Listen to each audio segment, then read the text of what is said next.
He wants to learn the Mridanga, I can tell. Pretty good, huh? Jaya Radha Madhava Kunjabi Hari.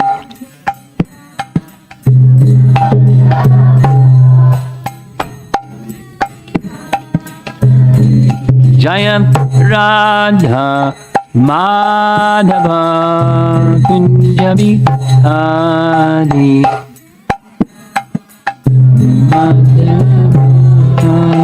Kunjabi Gopi Jana Vallabha Girivara Yadi. Gopi Jana Vallabha Girivara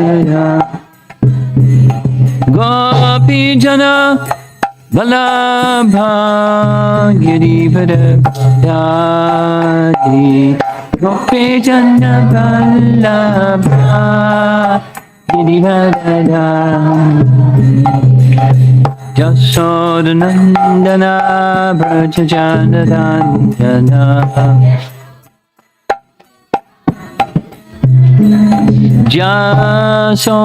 Jasodanandana Brajajanandana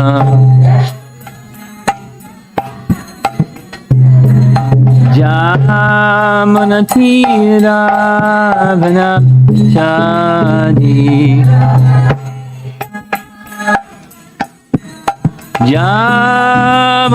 Jamanatira Vanachadi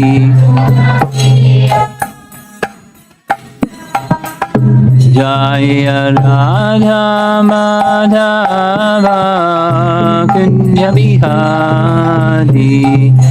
Radha Madhava Jaya Radha Madhava Kunjabi Hari. Madhava Kunjabi Hari. Gopi Jana Vallabha Girivara Dhari. Gopi Jana Vallabha Girivara Dhari. Gopi Jana Vallabha Girivara Dhari. Girivara Dhari. Jasodanandana Brajajanandana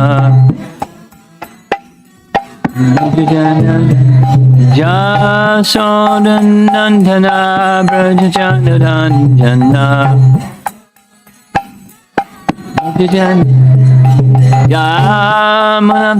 Yamanatira Vanachadi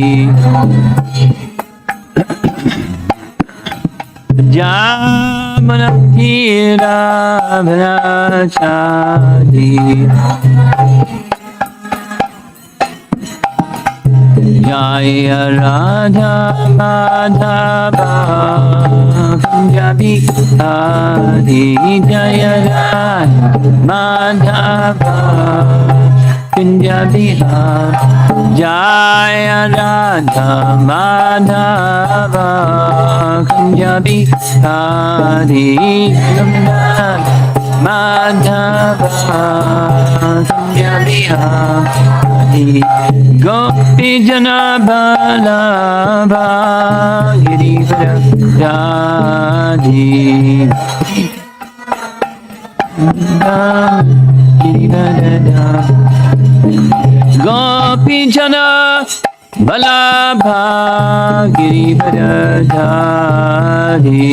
Gopi Jana Vallabha Girivara Dhari. Jasodanandana Brajajanandana Jasodanandana Brajajanandana Jamanatiravanakadi Jamanatiravanakadi Jaya Radha Madhava Kunjabi Adi Madhava Kunjabi Jaya Radha Madhava Kunjabi Adi Madhava Kunjabi Adi Jayom Vishnu Padparamahansa Harivajagacharya Astatar Sattasi Srimad His Divine Grace Sri Bhaktivedanta Swami Srila Prabhupada Ki Grantharaj Srimad Bhagavatam Ki Gaura Premanandi.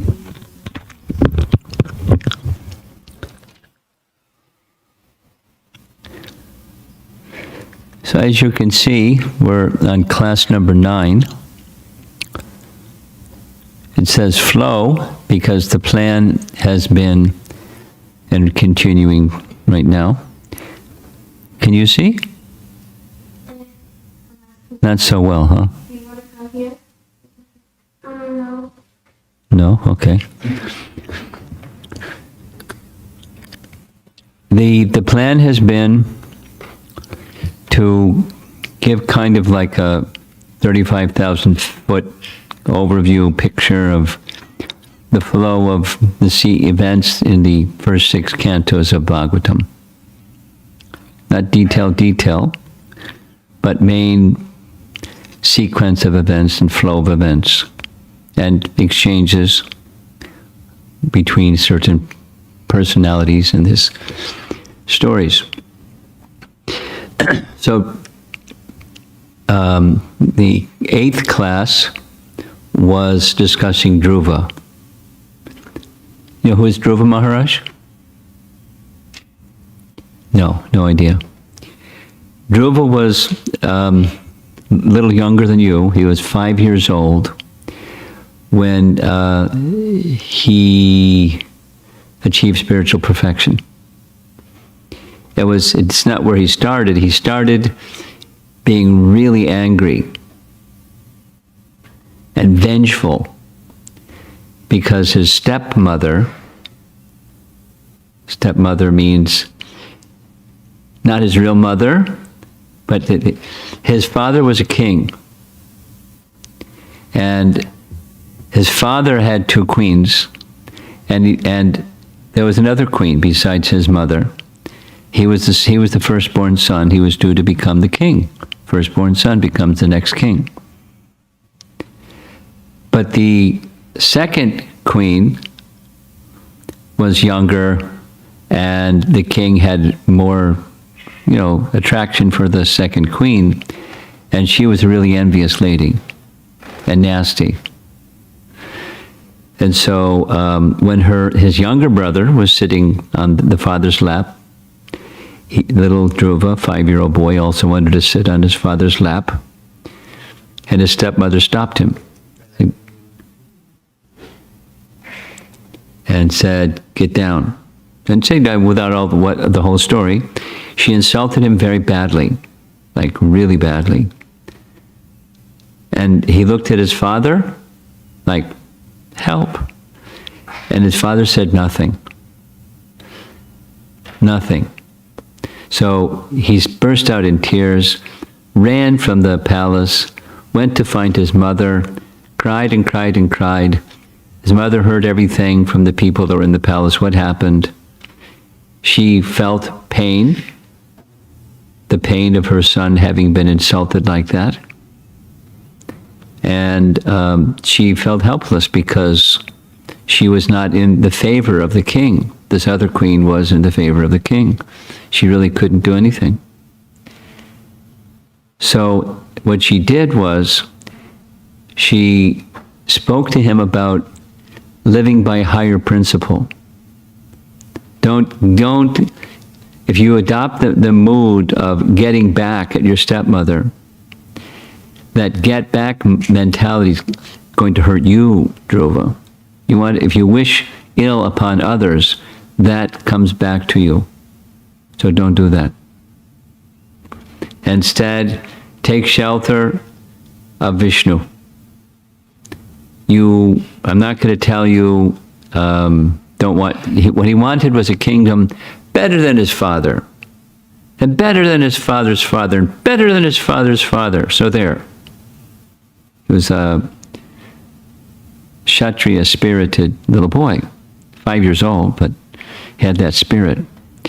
And so his mother said, if you go to Vishnu, you can get that kingdom.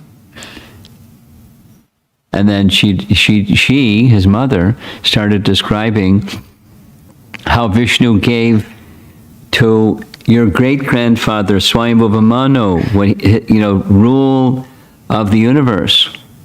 And his father, Lord Brahma, was able to create the universe by the power of Vishnu. So you want a kingdom, that's where to go. Go to Vishnu. He can help you achieve anything. So Dhruva thought about it and said, very well, how do I find Vishnu? And his mother said, I don't know. The sages, they go to the forest, they somehow find Vishnu. He said, very well, I'm leaving right now for the forest. And he left. Just off into the forest. And he didn't find Vishnu. He found trees and mosquitoes and birds and snakes and animals and all kinds of flowers and things. But he didn't see Vishnu. So good news for him. Narada found him. Narada Muni? You know who is Narada Muni, right? No? Here's Narada Muni. Here's a picture of Narada Muni. He plays a veena. He's a renunciate, and he's a great devotee of the Lord. So Narada Muni found him, and he tested him to see, how determined is he? He saw he was really determined, so he gave him teachings how to achieve spiritual perfection. There's the very detailed explanation. Dhruva went to the forest. He went to Madhuvan in Vrindavan, where Narada told him to go. And in 6 months, this austerity, that very, very, very, very severe austerities, most people would die with the kind of austerities he did. But he was really gifted, and Lord Vishnu came and told Dhruva, you'll get your father's kingdom and rule for 36,000 years, because this is a different age, Satya Yuga, people live for a long time. At the end of your life, you'll achieve a special planet. You wanted the special kingdom? It's yours. It's just waiting for you 36,000 years later. So he went there at the end of his life. A airplane or vimana descended from Dhruvaloka, or what you can see in the sky, this pole star. Same thing. That's where Dhruva went. And the agents of Vishnu took him there. His mother also went there. And it was a really celebrated special event. And that's what we heard in the previous chapter. So now we're moving on into the next chapter, which is chapter 13. Starting with chapter 13. But the connection between 12 and 13 is right here. After Dhruva went to the spiritual realm, Narada Muni thought, well, this is really very wonderful. Dhruva was a really good disciple.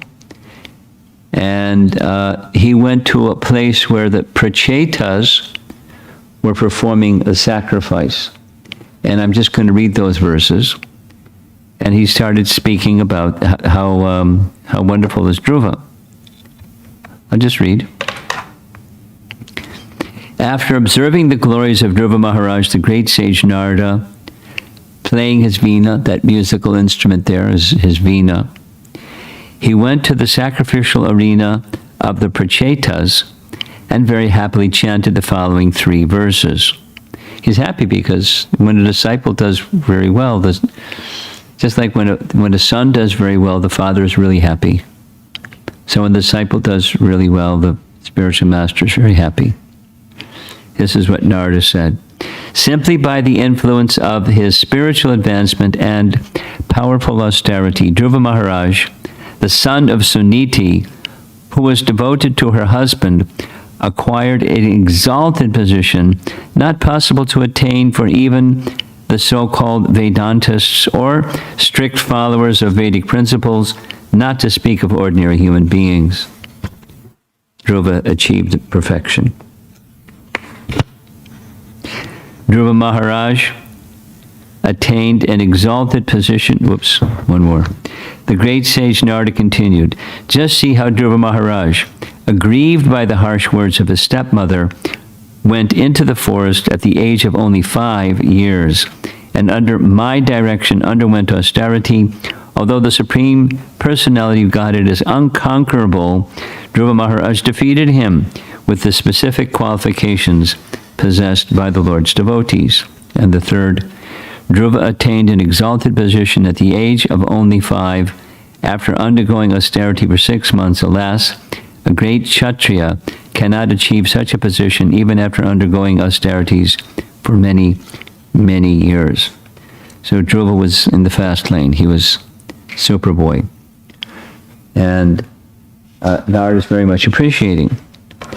So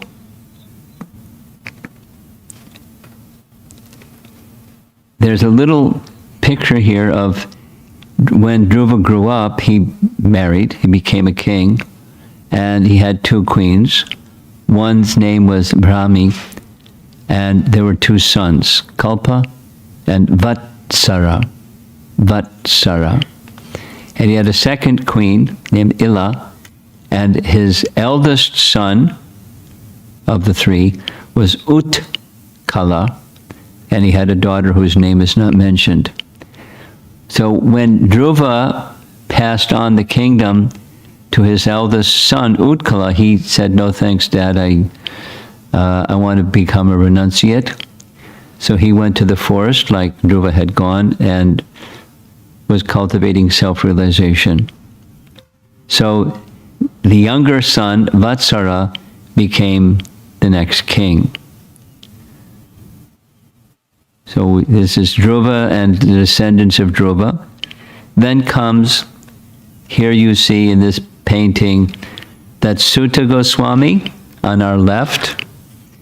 And in front of him are sages who had gathered at Naimisharanya, the one with the long white beard in the lower right corner. That's Shaunaka Rishi. So Sutta speaking. Sutta continued to speak to all the rishis headed by Shaunaka and said, after hearing Maitreya Rishi describe Dhruva Maharaj's ascent to Lord Vishnu's abode, Vidura became very much enlightened in devotional emotion, and he inquired for Maitreya as follows. Now Maitreya, this is a story within a story within a story.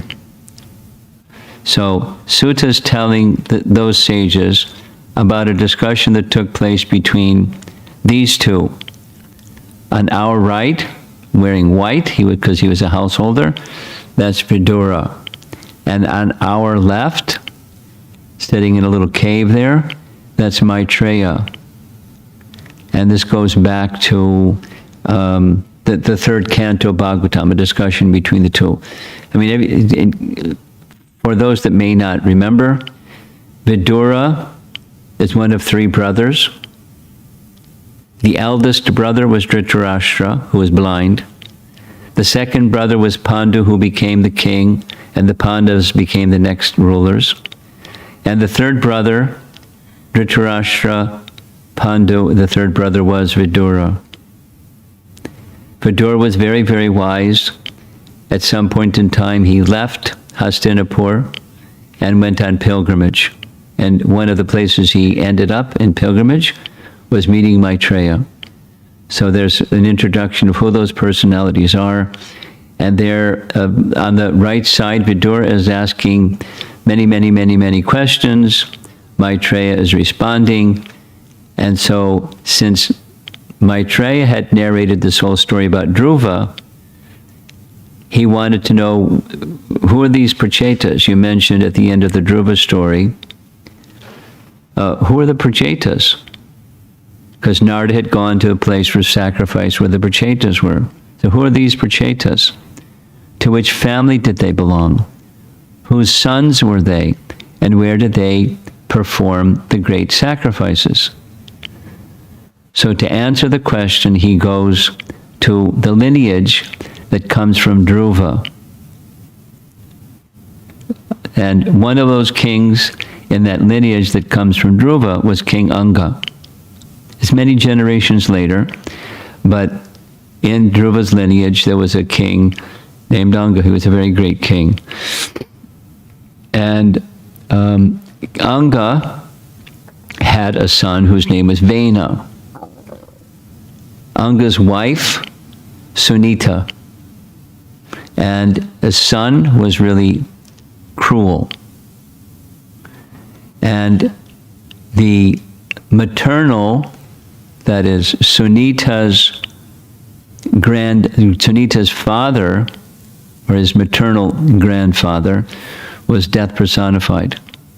It doesn't give any details, so don't ask me, how did that happen? How did somebody marry death personified? But the detail isn't there. But Vena had qualities like his maternal grandfather. So Anga was like super. He was a super king, super religious, super virtuous. So then comes the next question. See, there's Vidura again, asking Maitreya, how is this? King Anga was very gentle. He had high character and was a saintly personality and a lover of Brahminical culture. How is it that such a great soul had a bad son like Vena, because of whom he became indifferent to his kingdom and left it? So what happened? Well, here, this is, already we're at verse 21 in this chapter, so a whole lot of summary is not presented, or detail is not presented. Here's the reply, my dear Vidura. Once the great King Anga arranged to perform the great sacrifice known as Ashvamedha. Ashvamedha is, see that white horse on the left? It's a horse sacrifice. And the horse sacrifice is the horse goes into the fire and comes out, new. It's like a little young colt, a little horse. All the expert brahmanas present knew how to invite the demigods, because this is Satya Yuga. This is very, very, very early in the stage of creation. And during that yuga, when they had sacrifices to invite the demigods, they would come. They would show up. They would participate in the yajna. They would receive the fruits of the sacrifice from the hands of the performers. But they didn't come. He invited the demigods, but in spite of their efforts, no demigods participated or appeared in that sacrifice. So Anga was confused. They had all the proper offerings, all the clarified butter, all the paraphernalia. Everything was very carefully collected by the brahmanas with great faith and care.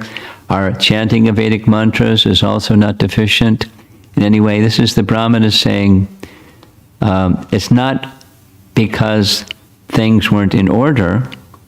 Everything was done properly. Here's the reason why. My dear priest, kindly tell me what offense I have committed. Although invited, the demigods are neither taking part in the sacrifice nor accepting their shares of the offerings. And the priests said, in this life we do not find any sinful activity, even within your mind. So you're not in the least offensive, but we can see that in your previous life you performed sinful activities, due to which, in spite of your having all qualifications, you have no son. So they recommended that he worship Vishnu. So Vishnu, by Karmakanda Yagya, they could have a son, or the King Anga. Worship the Supreme Lord for a son, the performer of the sacrifices. There's rituals, Karmakanda rituals. One can achieve the fulfillment of your desire while propitiating Lord Vishnu. So he did that, and he had a son. And his son was given the name Vena. Vena being the grandson of death personified, because that was his death personified's daughter was the wife or the mother, the wife of Anga and the mother of Vena. He was a very merciless person. For example, when the kids would go to play, he'd kill his classmates. They'd go out into the playground and play, and he'd kill them when he was a kid. He wasn't a nice boy. He was very, very wicked. When he grew up, he was to become the king. And as soon as he became the king, he stopped all religious performances. His father was so disgusted, he tried this way, that way to reform him. He was incorrigible. So he just left for the forest. Vena became the king. Now here's the next chapter. Vena commanded the sages, those are the two on the left, on our right, those are two sages. The one on the far right looks really disturbed. Vena said, don't worship the demigods, don't worship anybody else, just worship me. And the Brahmins were not very pleased with that idea. And so not by weapons, but by mantra, Vena was killed. And then there was a problem, because although Vena was killed because he was wicked, when there's no king or no ruler, then there was turmoil in the country. So the next chapter said, the sages, by their mystical powers, they churned the arms of Vena's dead body, and zoom, as you see from the artist's illustration, from his arms appeared two very amazing beings, Prithu and Archie. They were crowned king and queen, and the demigods, ocean, seas, and mountains each presented Maharaj Prithu with valuable gifts. That's a whole chapter summary. The male on our left side, that's Prithu, was a plenary expansion of the power of Lord Vishnu. A plenary expansion of the power of Lord Vishnu. That's called Shakti Avesh Avatar. Have you heard that term before? Shakti, you know. And Avesha means invested with. So a jiva, a living entity, invested with the power of Vishnu, called Shakti Avesh, or in a plenary expansion of the power of Vishnu, who maintains the entire universe. The particular potency of Vishnu that he had was ruling potency, Palana Shakti. So it's well known in the Vedic texts. Prithu is an incarnation, born in a very interesting way, churning the arms of Vena. And he appeared, not an ordinary kind of an appearance. And he's the Archie, his consort or wife, was an expansion of the goddess of fortune. who is never separated from the Lord. The male, this is the sages pronouncing, the male will be able to expand his reputation throughout the world. His name will be Prithu. The female has such beautiful teeth and beautiful qualities that she'll actually beautify the ornaments she wears. Her name will be Archie. So the two appeared. The celestial beings, as you see on the sky there, they all offered their benedictions and prayers because it's a form of the Lord. And the next chapter, moving along. Professional reciters, they did horoscopes and they were singing the glories of the future acts of King Prithu. So it's really nice, kind of like what happened in the first canto when Parikshit was born. The astrologers came together, and what is the son going to be like when he grows up? Only Prithu was already grown up when he appeared, so they did the charts and were singing the kind of activities he would perform.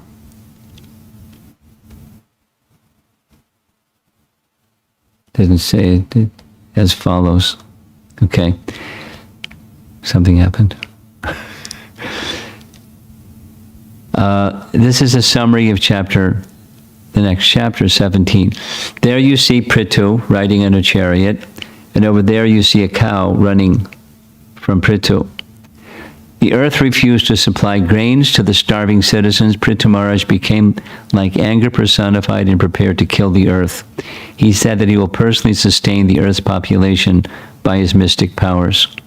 He was king. He was going to make sure that citizens had their requirements. This is one of the prayers. He will maintain, let's do this.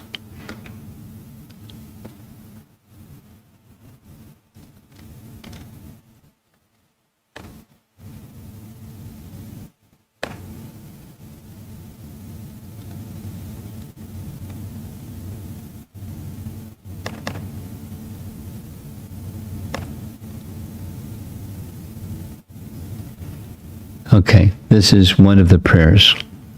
He will maintain all the demigods and the earth,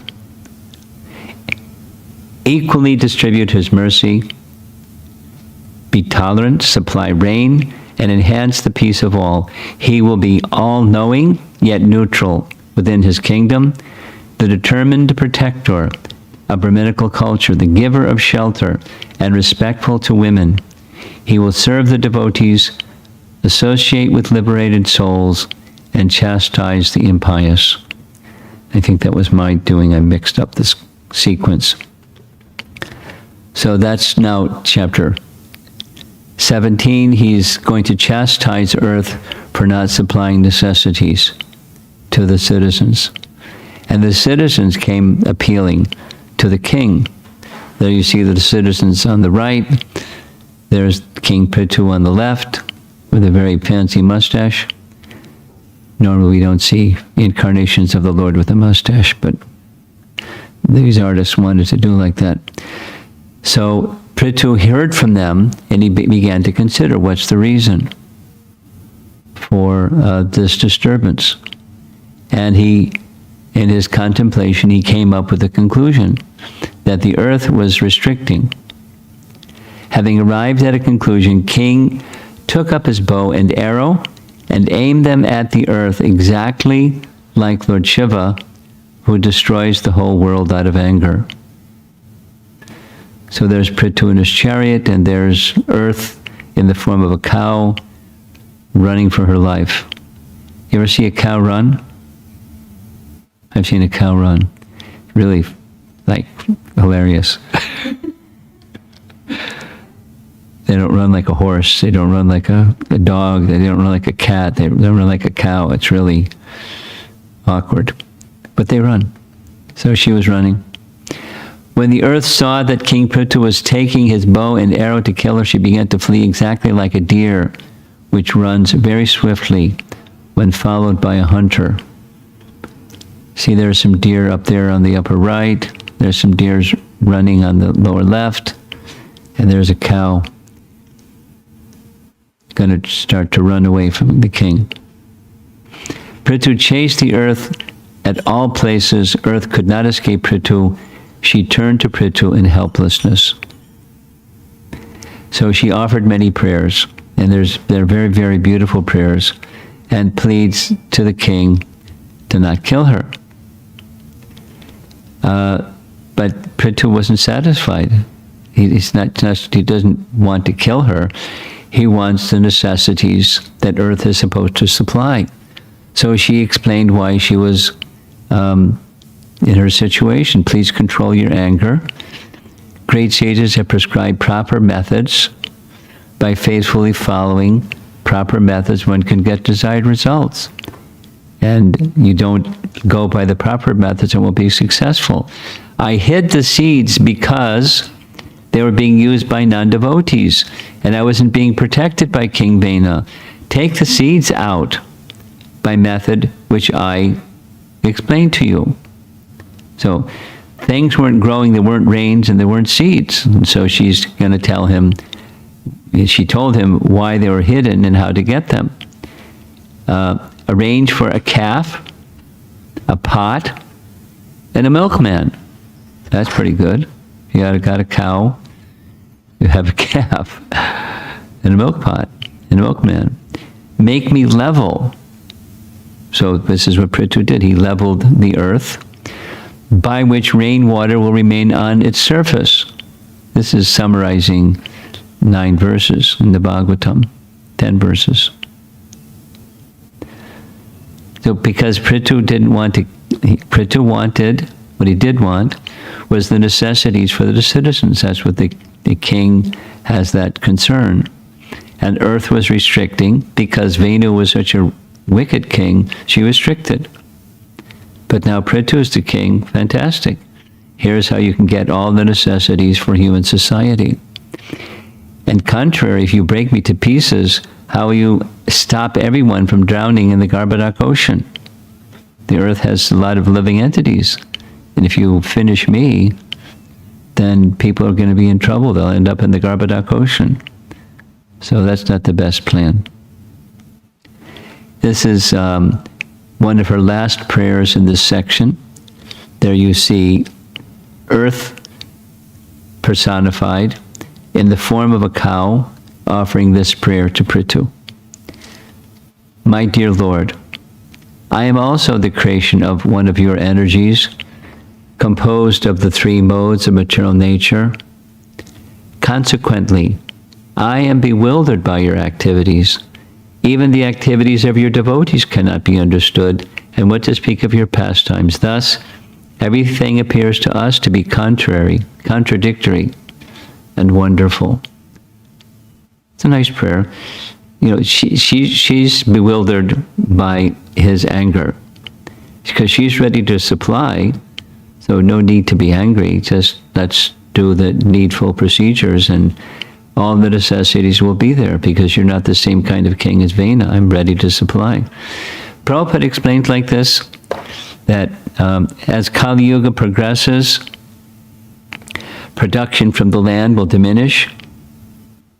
The reason is that sacrifice is not performed and the character of people becomes more degraded, and so earth restricts. Or say it the other way, when character is elevated and people perform their duties properly, earth supplies abundantly. It's one of those things that the sages were asking at the very beginning of the first Canto Bhagavatam. When Krishna was present, just by the touch of his feet upon the earth was sanctified and everything was in abundance. During Yudhishthira's time, there was such abundance. It was like that, beyond even the abundance of heavenly realm. But after Krishna's gone, what's going to maintain that same standard? Where will religious principles be upheld and protected? They wanted to know. And so the answer that Sutta gives, the same one who's narrating this section, Sutta said, after Krishna's departure, like the sun setting on the western horizon at night, during the night of this age of Kali, brilliant as the sun moon has risen in the form of Srimad Bhagavatam. Because at that time when they were speaking, Shukadev Goswami had just narrated the Bhagavatam for the first time. Okay, so this is Mother Earth speaking to King Prithu, and he appreciates her message, and so he does the following. This is a chapter summary. The earth, in the form of a cow, fearfully surrendered to Prithu and begs him to take grains from her by milking her, or seeds at least. Prithu then transforms Swayambhuva Manu into a calf, and he becomes the milkman, and Swayambhuva Manu becomes the calf, and there's a milk pot there, and milks all the herbs and grains from the earth. The sages, demigods, daityas, residents of the upper planets, yakshas, snakes, four-legged animals, trees, and residents of earth all follow his example and fulfill their desires. So all of the things on the left, apparently that's King Prithu, and Swayambhuva Manu, looks like that's the calf person over there somewhere. Not sure how that works. And so as the cow, Mother Earth in the form of cow is delivering all these things that human society requires. Earth supplied everyone their respective food. Prithu developed affection to Earth as if she was his own daughter. Now there's some detailed explanation of Prithu leveling the earth because it was not suited for maintaining or retaining rainfall. So that's one of the things that Prithu did, along with his soldiers.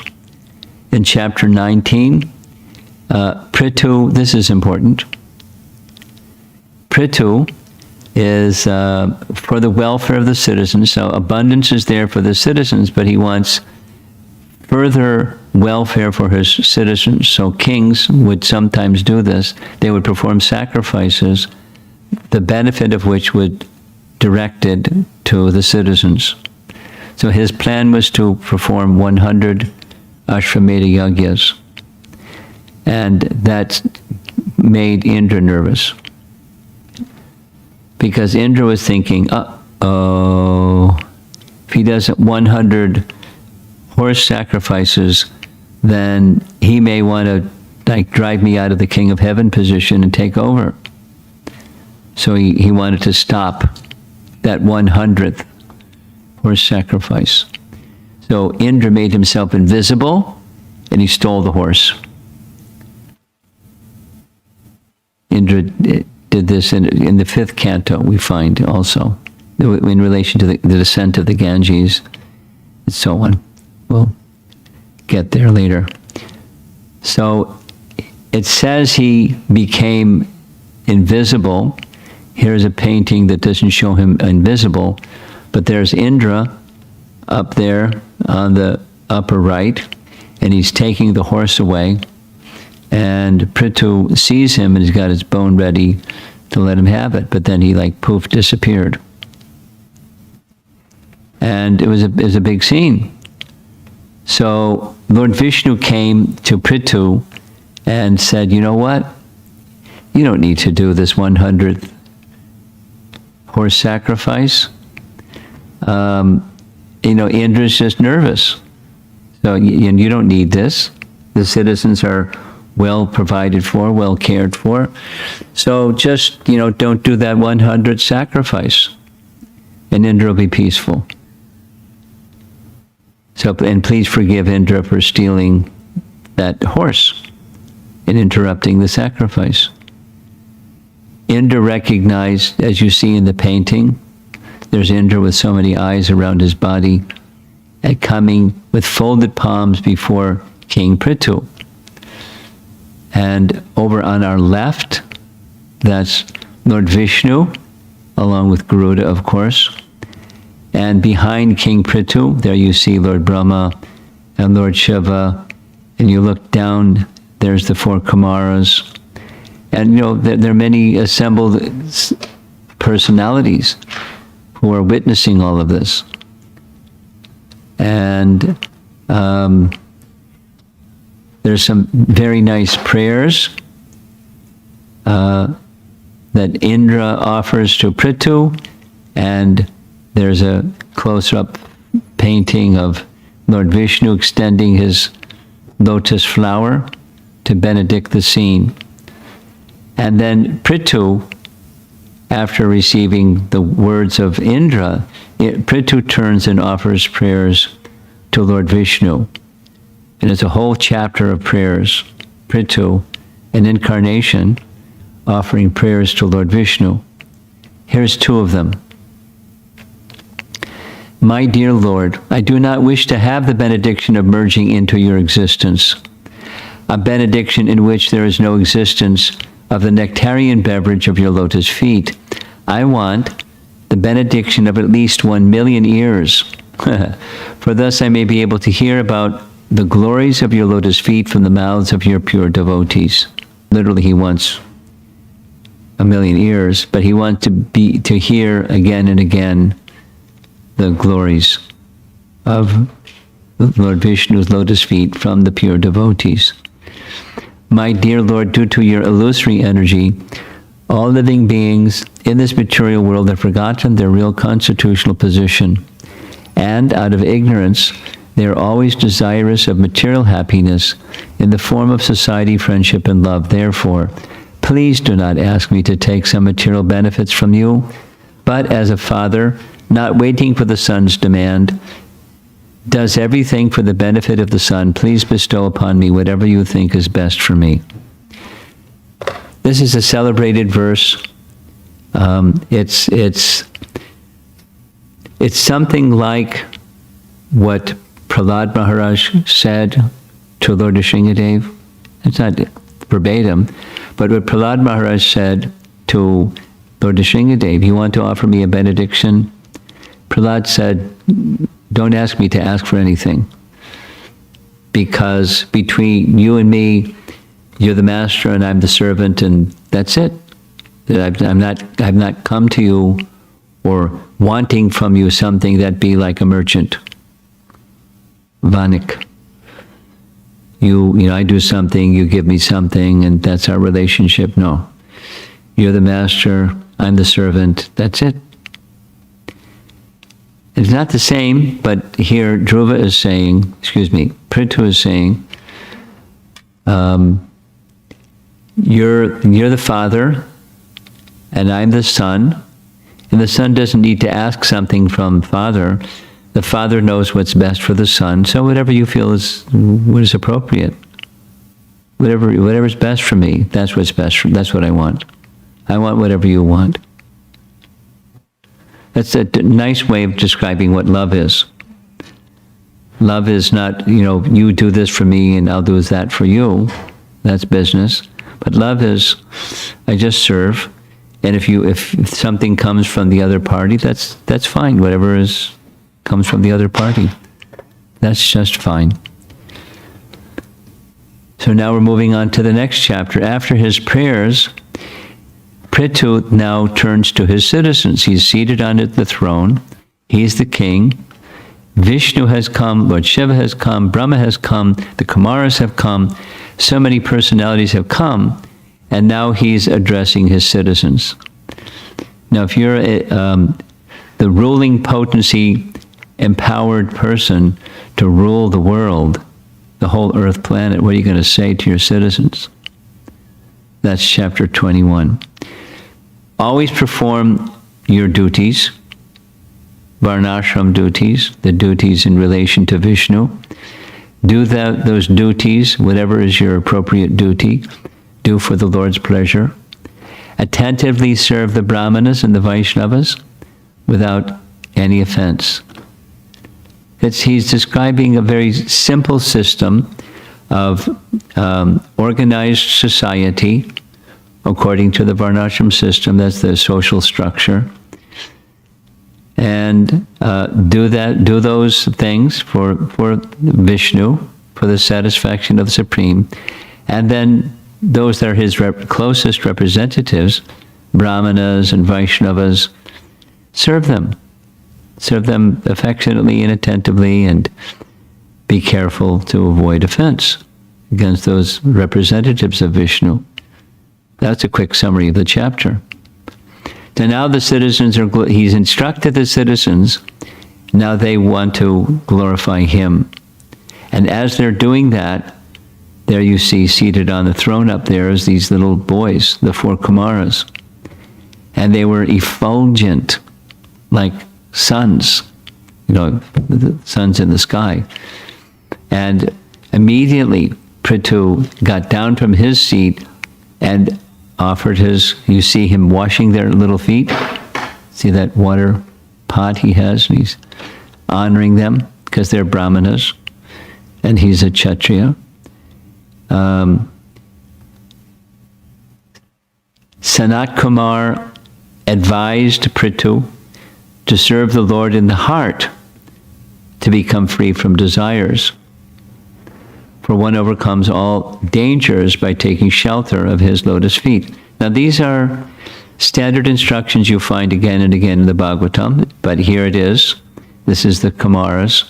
Sanat Kumar is the leading speaker, speaking to the king, Prithu. It's like a really big festival going on here. One thing after the next thing. And as charity, Prithu offers his entire kingdom to the Kumaras. Now what are they going to do with the kingdom? So they give it back to the king. But, with their blessings. Nice painting. There's the 4 Kumaras seated on a throne. And in the foreground, there's the king with his little mustache and honoring them, ready to serve them in any way they want. It wasn't just nice words, it's the way that he lived his life. And chapter 23, look at this. It's time for Prithu to leave this world. When the time comes to leave his body, Prithu Maharaj fixes his mind on the lotus feet of Krishna, practices Ashtanga Yoga, and merges the elements of his body with the totality of elements. Fixed in Krishna consciousness, he goes to Vaikuntha with Queen Archie. That first part is very, very similar to what Grandfather Bhishma did. When he was ready to leave his body, he withdrew his senses in pratyahara and fixed his mind in transcendence, and all of his life functions stopped. So the sages and kings both knew how to do all this. There you see a fire yagya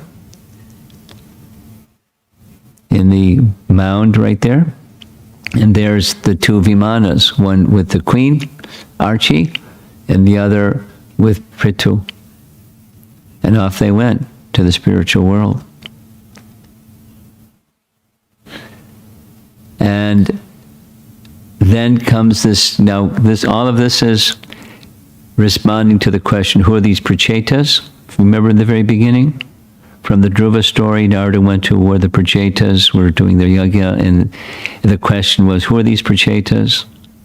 Who are they the descendants of? So all of this is to answer that. The Prachetas were born in the dynasty of Prithu, many generations later. And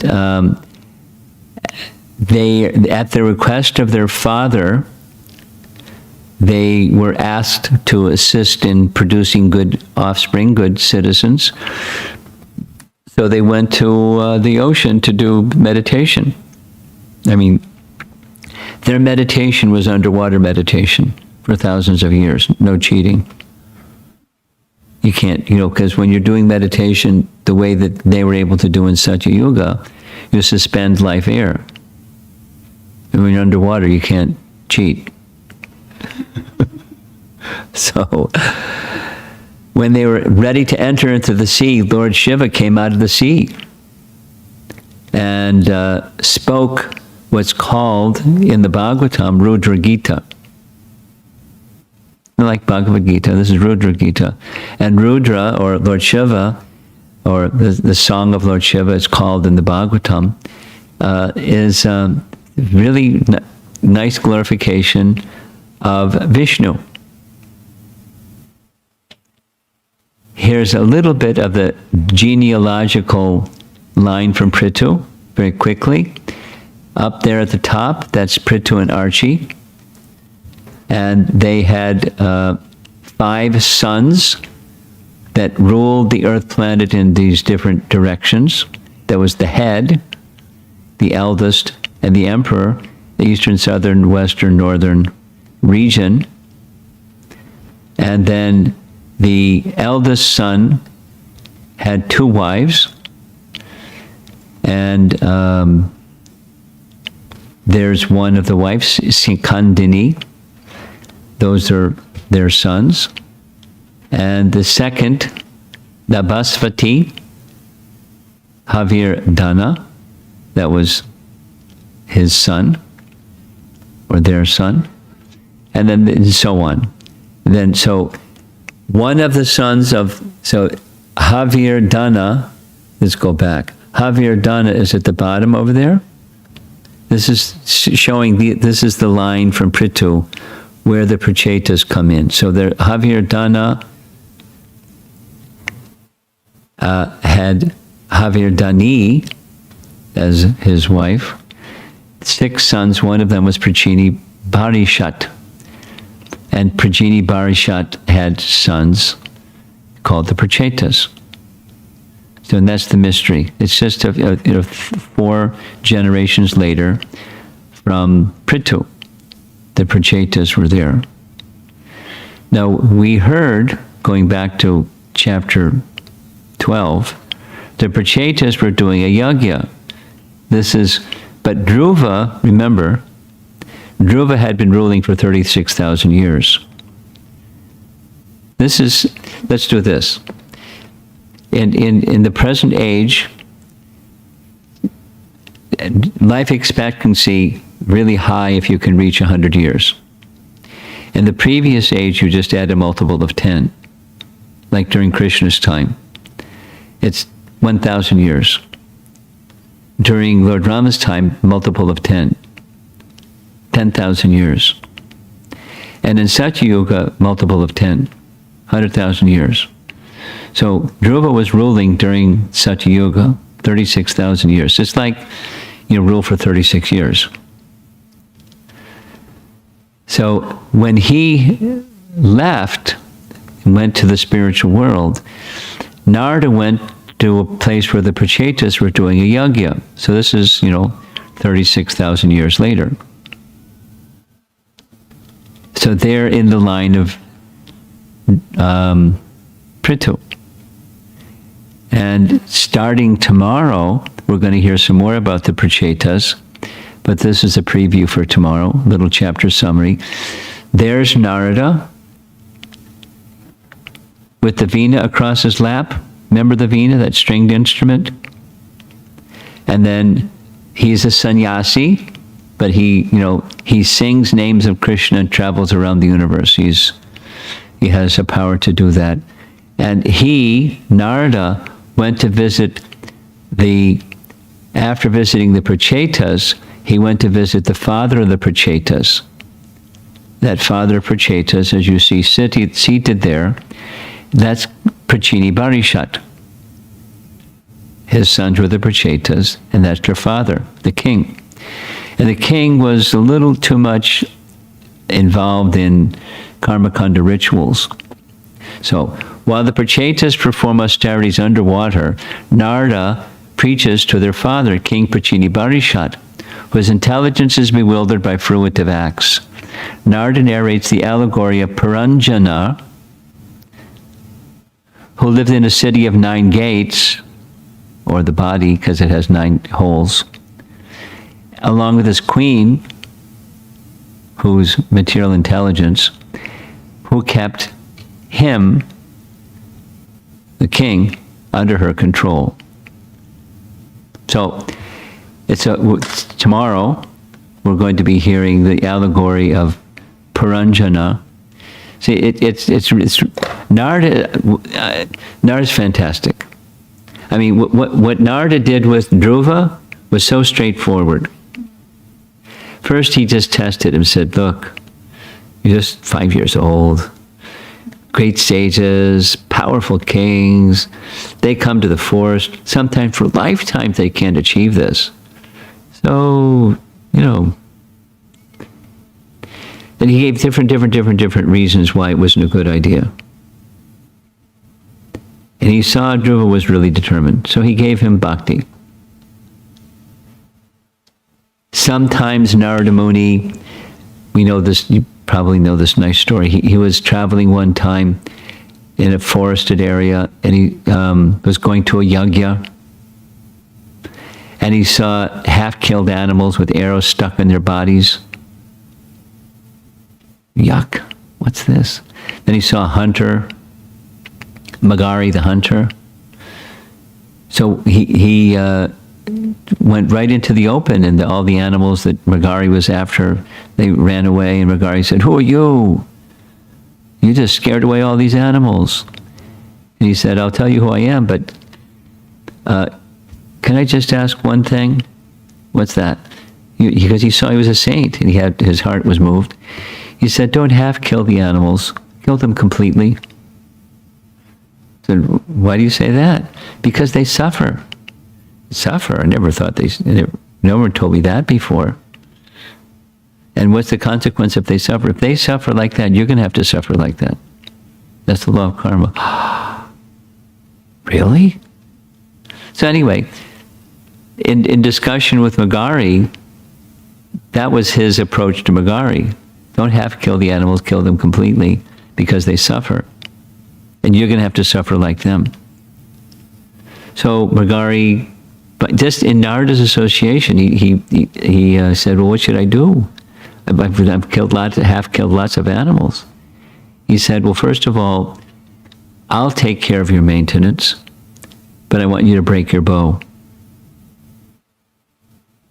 He looked at his bow, and he looked at Narada, and looked at his bow, and looked at Narada, and he trusted Narada. He had faith just by his association. He was a forest guy. He wasn't a civilized person. But Narada's association was so powerful, he broke his bow. I got my wife to look after. He said, don't worry, I'll take care of you. And that's what happened. And he became a gentle person. Later, Parvat Muni came with Narada to go visit Narada's disciple, and he came running from his little cottage, and there were ants on the path, and he brushed the ants aside with his cloth because he didn't want to step on ants. And Parvat Muni said, look at this. Here's a man that was ready to half-kill animals. Now he doesn't want to harm an ant. Narada, you're really powerful. So it goes on and on. Narada's very creative in how he does what he does. So we're going to hear tomorrow how he deals with the king. He's pious, but he's really attached. I mean, not like Magari, but he's really attached. And so he tells him a story about himself that's not about himself. It's just an allegory. It's really long. Once upon a time, there was a king named Puranjana. Just happens to be you. But it's an allegory. And, everything was great except for one thing. He didn't have a queen. So he went searching for a queen, and it goes on and on and on. It's a very long story. We'll hear a nice story tomorrow. Hope there's some kids in the audience tomorrow, because it's a nice story. Very, very fascinating. And then after telling the whole story, he said, now I'll tell you the meaning of the story. You're a Puranjan. A soul that wants to be the enjoyer. But to be the enjoyer, you need material intelligence. That's why he was searching for the queen. He finally, he saw her. It's like a whole story. So That's coming attractions. Stay tuned for the Pranjana story. And I think there are 2 articles that were written in Back to Godhead by really gifted writers, and we'll make them available. I just made it available while I was sitting here before the class. From Back to Godhead on the Pranjana story. And some nice graphics. I'm looking forward to discussing the Pranjana story. Who's our host tomorrow? Oh, okay. Okay. It's a nice story for newer people. You have something you want to ask a question there? Yeah. Why did King Veena kill 2 children? Because he was a madman. I mean, even when he was little, he was a madman. He was wicked and cruel. It was fun. He did it because it was fun. He was having a good time killing kids. And not a good person to play with. But that's why he did it. He was just cruel. It gave him satisfaction.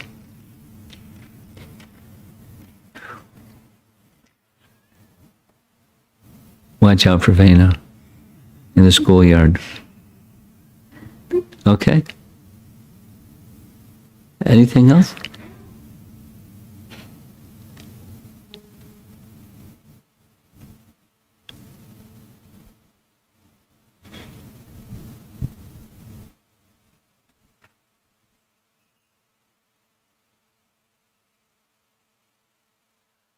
Over here.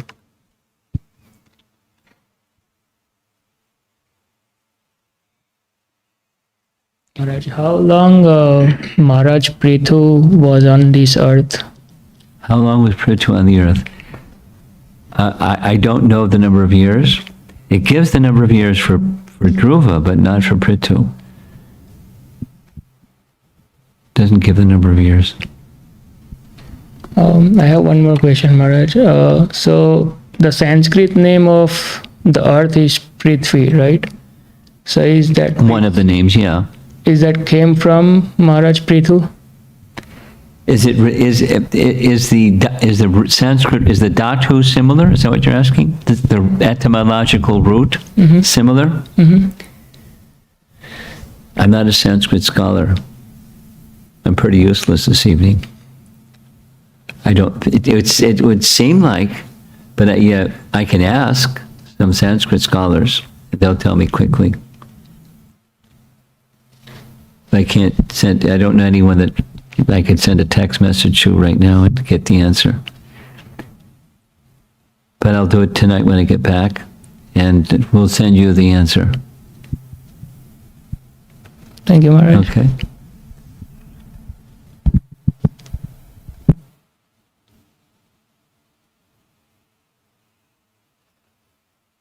Anything online yet? Nothing yet. Okay, you, the audience here, you're on the hot seat. If there's nothing to discuss, we'll just move along. And generally, it takes people that are your viewers online a little while to send a text message in.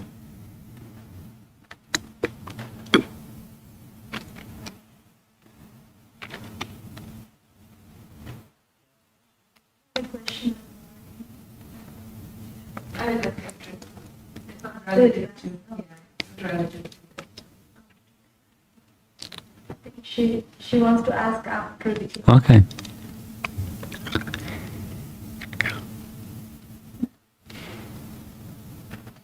Okay. Okay.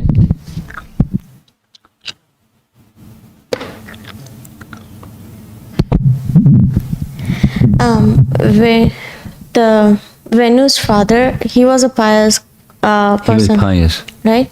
And he did something in his previous life, Yeah. like some sinful activities. That why he didn't had a son. That's correct. But he did sinful activity, but in the next life, how he get a pious, How was what? he get a pious You want to know what nature. impious thing he did? And like, even though he did impious, in the next life, why he is pious? Like, he's You understand her a question? good guy in next life.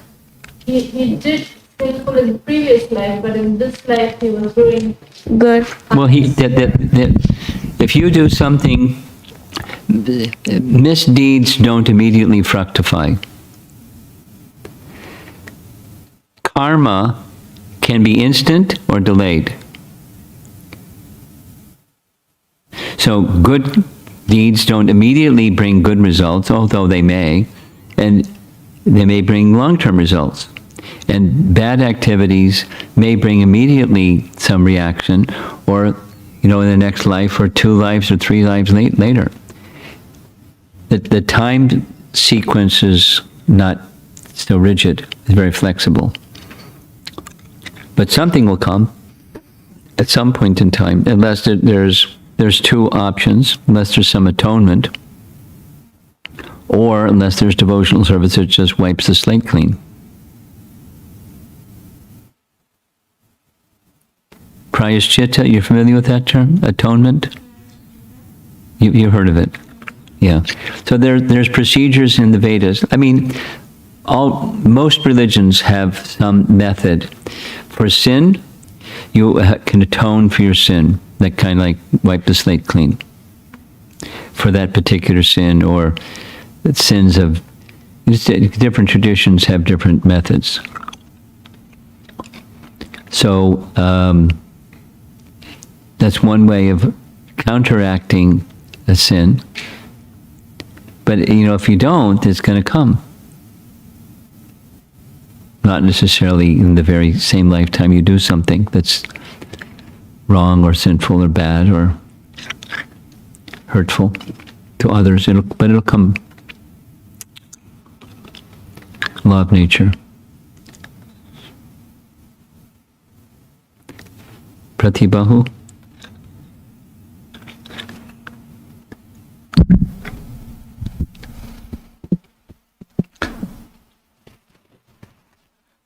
Hare Krishna Maharaj. I remember from this past time, it's either mentioned or Srila Prabhupada writes, I don't exactly remember, but he says that King Vena, he got his qualities from his mother, and his mother got his from her father, which was death personified.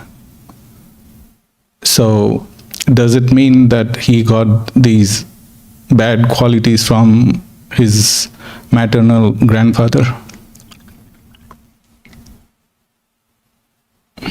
It's not. It sounds like you're asking: is it A or B? And both are right. Like Ambarish, Prabhupada disciple Ambarish, was born in the family of Henry Ford. So the wealth came from Henry Ford. But he's not Henry Ford's son, he's his grandson. So it's from Henry Ford, through his father to him. You can say from his father to him. But it's from his grandfather to him. Both are right. Another question is death personified same as Yamraj? No, Mrityu. Remember when Ravana goes to the abode of Yamaraj and challenges him? There are 2 personalities who he meets. One is Yamaraj, Lord of Death, and the other is the Lord of Punishment, and Mrityu is there. There's 2 personalities, they're not the same. Now we're much more accustomed to hearing about Yamaraj, and much less accustomed to hearing about the personality of death, personified Mrityu. And it doesn't mention a lot here either, so I can't elaborate. I can spend some time and see what, though that's my second research work. Some more information about ritual, death personified. But I'm familiar with that narration from Ramayana, and I know that they're two separate persons. Because, like, death personified says, let me get him. Yamaraj says, no, let me do it. Then he's checked. Anyway. Because Yamaraj could have finished him, but then that would have violated, the benediction of Brahma. They can't be killed by a demigod. So he was told to stop.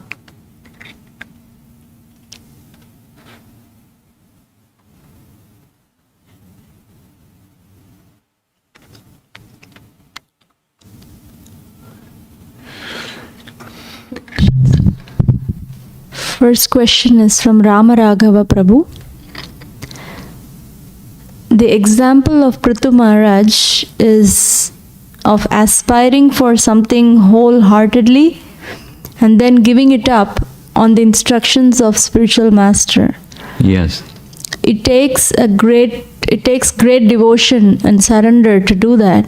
Yes. So my question is, was this instruction given to him just because Indra was scared of his own far-fetched speculation, or there was an indication from Prithu Maharaj of having an ambition to conquer the heaven? No, it was just he's nervous. Prithu had no ambition to conquer Indra in heaven and become the king of heaven himself. He just gets nervous like that. From Amara Mataji. How is sin characterized in the scriptures? How is what? Sin Characterized? in the scriptures. Is it the tendency to enjoy separately from Krishna? How does it manifest in devotees' life? Well, that's not generally the way that sin is defined. Sin is generally defined as there's injunctions and there's prohibitions. Vidhis and nishetas, the do's and the do-nots. And the violating of the do-nots, that's sin. And how does it manifest in the life of devotees? There's do's and there's do-nots. Not abundant, but there's do's and do-nots. Saying do's and do not, wouldn't you say that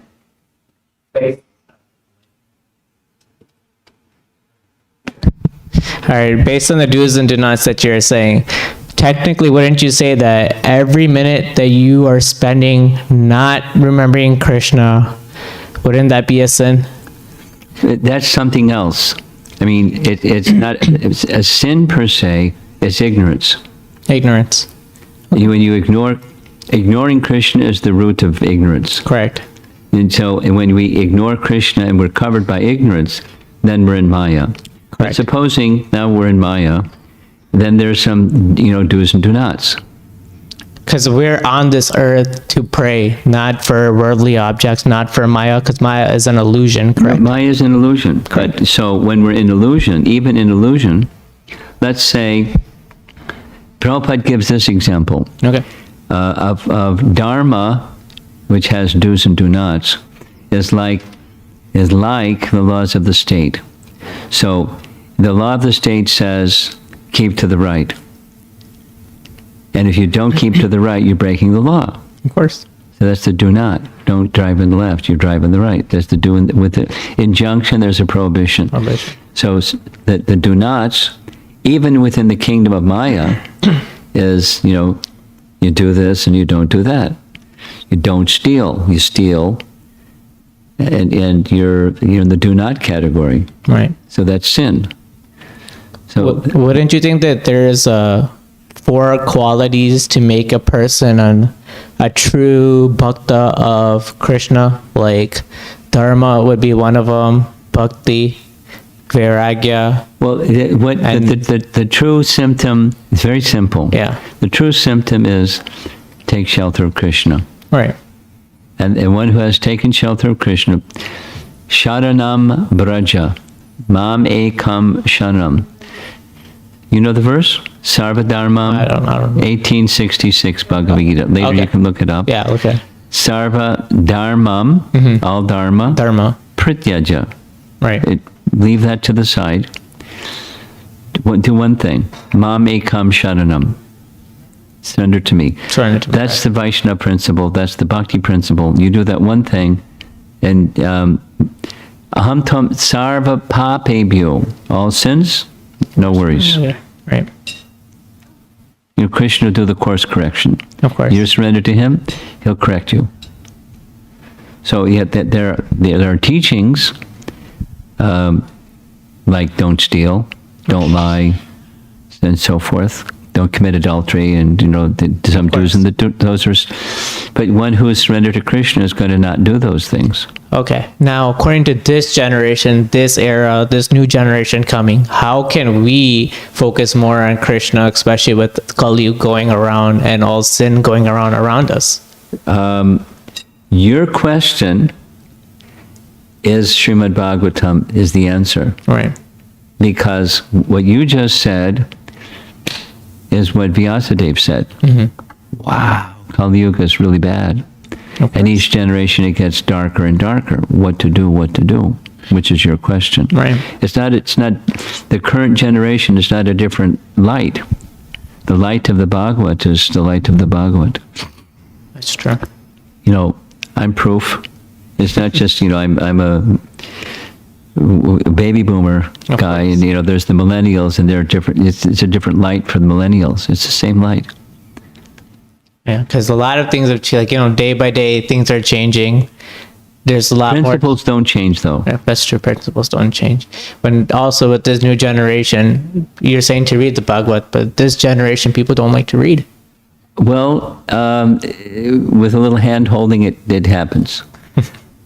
There are certainly persons that when the entry into the message of the I'll give a practical example. Here's a practical example. Sure. There's a class that's conducted for new people. Largely it's a Western audience, but not entirely. That's conducted out of New York City by two devotees. And they have it's early in the morning. It's for people that want to do that before they go to work. So it's like East Coast time. It's something like 6:30 in the morning or something like that. And they have like 3,000 people that listen to the class. Now, the ones that listen to it live are not 3,000, but they have some people in Europe and people all over the place. Of course. And it's new people, and they're just reading the Bhagavatam. But the way they discuss it is relatable for the younger generation That's people. the right way of doing it, yeah. Makes sense. That's one example. Thank you. There's many. Okay, we're going to go back to that question of the do's and the don'ts. What does sin look like for contemporary Vaishnava? I think we touched on it. There are fundamental things that are not just intuitive, but they're explicit. And those fundamental things are the do-nots. And when you avoid the do-nots and you don't avoid the do-nots, then it's in the category of sin. And then you just departed from the position of a Vaishnav because you left Krishna's shelter. That's not a safe place. Anything else? Okay. In the room, anyone else? Otherwise, we're going to end. Thank you very much. Prabhupada ki jai.